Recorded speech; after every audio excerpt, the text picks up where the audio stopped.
All right. Today I have Brian Wilson, my awesome father-in-law, and we're going to be doing a management interview with him today. And so let's get this thing started. All right. First question for you. Can you describe your previous and current leadership and management roles? Previously, probably now it's been about 30 years ago, which is actually, I'm aging myself here. I started after I worked for a local sheriff's office, and after I graduated the academy, I went to work in a correctional facility. And I got immediately, I started about 6 months into it. I was asked to do a training for training officers. They call them FTOs and field training officers. And so what they would do is I would be in a leadership role where when the deputies come out of the academy, they would be placed with under the kind of the guidance of a field training officer. So I had deputies out of the academy working with me as they learn their job. And once they've accomplished what they needed to accomplish, then I would release them and they would go full, be in the workforce. Later, about 3 years later, I started working in IT, and that's where I'm at today. I've been in IT since 1996. I started off as a programmer with them with the sheriff's office, and then back in around 2000, I became a manager over IT. And so I worked in a management position, but this was a position that I wound up working hand in hand with my employees, where I actually did a lot of the work myself.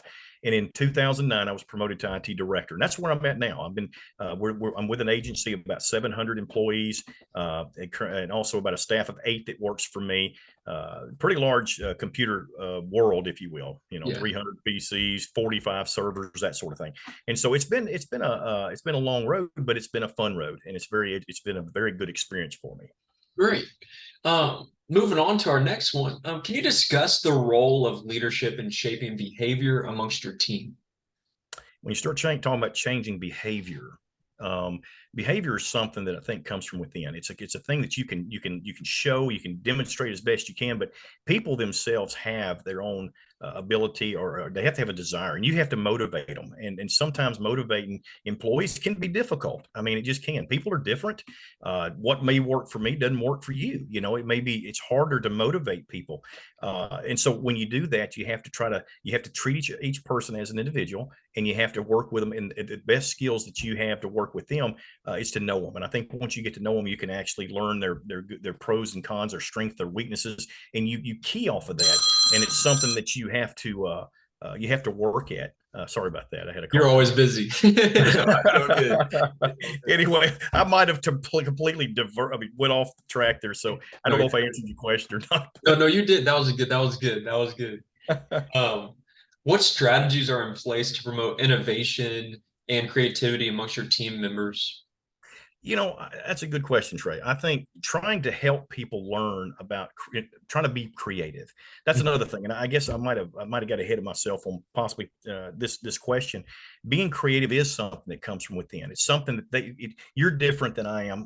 The way maybe I'm creative in a way that you have to give them the environment. With me, I have to have the right environment. In law enforcement, where we're at now, it's very structured. I mean, it's like military. I mean, you've got a sergeant, lieutenant, captain. You had a hierarchy. In IT, it's not that way.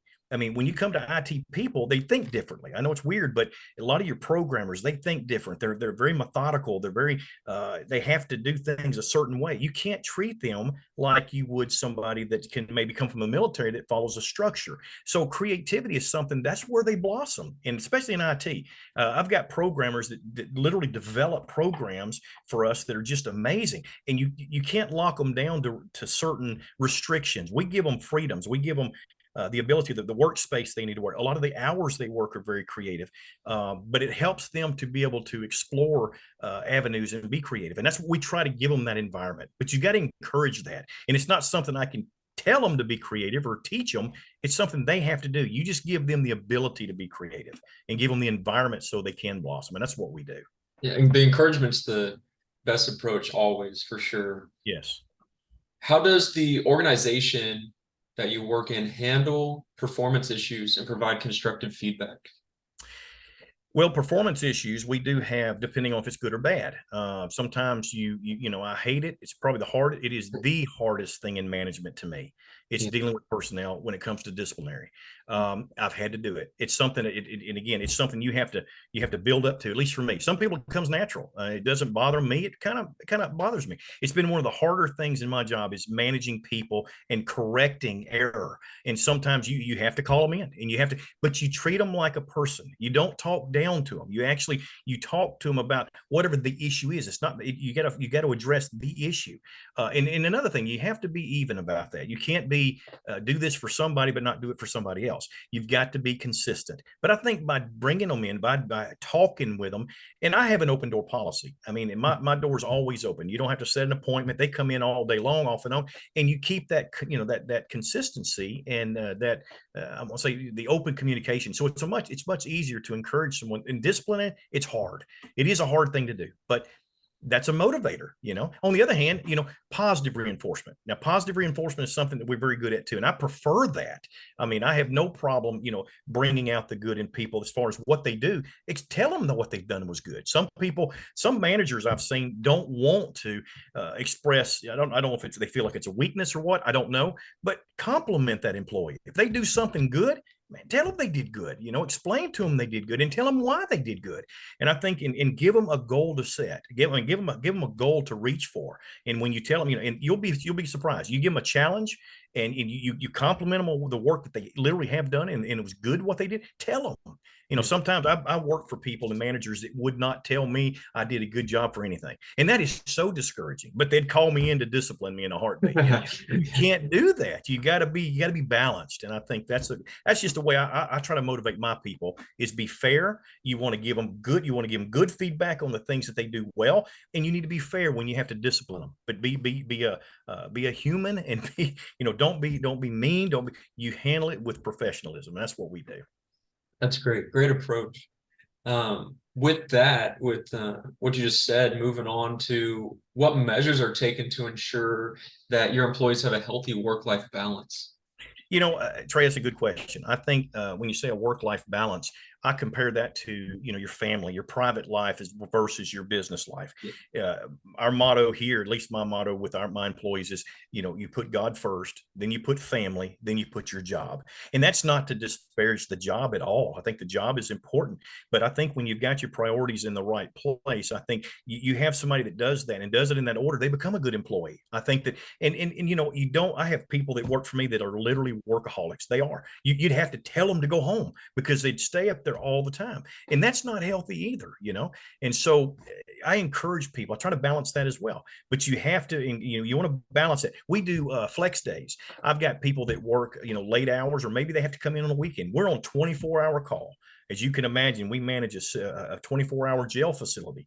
We manage a 911 center, and you can imagine that's 24/7. Oh, We get called out all through times of day and night. Well, if I've had an employee that's worked through the night, was called out to fix something at the jail, I mean, they can flex that time. If it's 2 or 3 hours and they just come in at 10 o'clock or 11 o'clock or 12 o'clock the next day, that's fine. You have to be flexible like that. We're not rigid. You have to be here at a certain time. In my line of work, I have found, at least in IT, you can't do that. You have to be flexible. And I think that makes a good balance for a person's life. They can plan things, they can schedule things. We do share and trade off on call as well. So, somebody can count on, well, I don't have to be on call this week. I can make plans with my family, whatever, but we do that as well. So we're really open with that. We try to make sure everybody has a good, healthy balance, work versus home. And again, putting God first and keeping that first. I think that helps them spiritually and of course, mentally, and they're better employees like that. oh, definitely. Um, let's see. Let's do this one. Can you provide examples of successful team collaboration and its impact on productivity? When you say successful collaboration, we've had projects that we work together on, that major projects. Matter of fact, we're in the middle of one right now that it pretty much all hands on deck. We're moving over from a complete environment. If you can imagine, we've been in a software environment that we've had since 1993. That's a long time ago. Oh, yeah. And it's the same software package on an older system, and we're moving into a PC based, SQL based, more modern technology. and I have to have all hands on deck. I mean, it's a collaborative. Everybody pulls their load. I've got PC folks that handle the PC side. I've got programmers that are having to write code and interfaces to this application. We work together. We have regular weekly meetings about this. Everybody has their input, and the good thing is you parse it out. You give somebody ownership, and that's what I've learned. Once you give somebody ownership of a particular project, guess what they do? They take pride in that work. That's their project, and you let them have control of that. As a supervisor, you manage that by watching and observing, and you lead in that area. You talk to them about, hey, have you tried this? Or hey, that looks good, try this.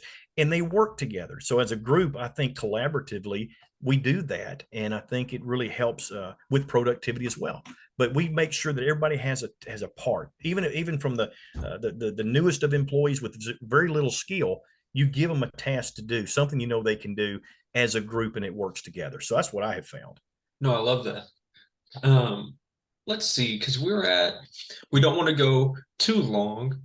Let's see, we're about at the 11-minute mark, so I think Okay. let's do one more question real quick. Let me find a good one here. I like this question. I think this is a good one, especially after COVID-19 and just how the workforce as a whole has changed so much.